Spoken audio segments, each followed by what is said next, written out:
My family are parishioners at St. Pius X Parish in Urbandale. I went to Urbandale High School, and I'd been thinking about becoming a priest since 8th grade, but I never had the guts to do anything about it. When I was in 8th grade, I got confirmed. I chose St. Gabriel the Archangel as my patron, as my confirmation saint. And I chose Gabriel the Archangel because I wanted to go out and announce the good news to the whole world. And of course, everyone's called to do that, but priests do that like full time, you know? So that kind of planted that seed in my head, well, maybe you should be a priest. But you know, when you tell people that you want to be like an engineer, you get all kinds of external positive feedback about that, how great that is. When you tell people you want to be a priest, you don't necessarily get that. You get a lot of questions and a lot of people who think that's kind of weird. And that positive feedback was really important to me, as it is to many people, especially teenagers, you know. So that kind of determined my course, you know.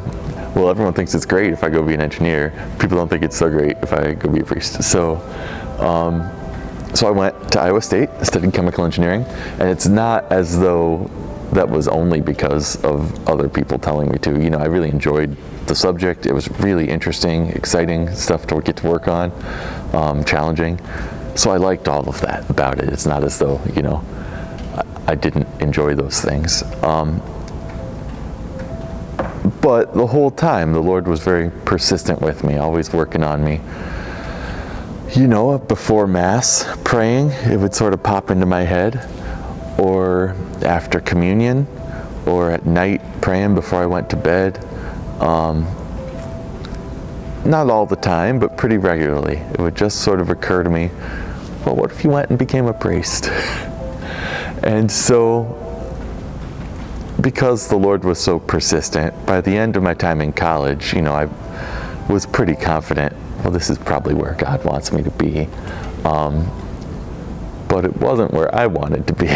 And so I just wasn't going to do it. You know, my response was to sort of paraphrase. It's like, well, that's nice, God, but I'm going to go do this thing. So come up with a different plan. And what really changed my heart about that was for Lent one year, I was praying I took as a discipline to pray the Angelus.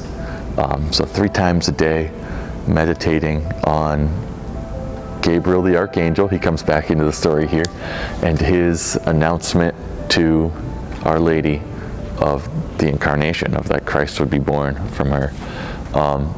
And so 3 times a day, you know, as part of that prayer, you recite Our Lady's response to the angel, right? Behold, the servant of the Lord, be it done to me according to thy word. And 3 times a day, having that stick in my throat, because Our Lady's response to her enormous vocation, you know, behold, the servant of the Lord, and my response to my little vocation, which is, nah, I don't feel like it, could not have been more opposite, right?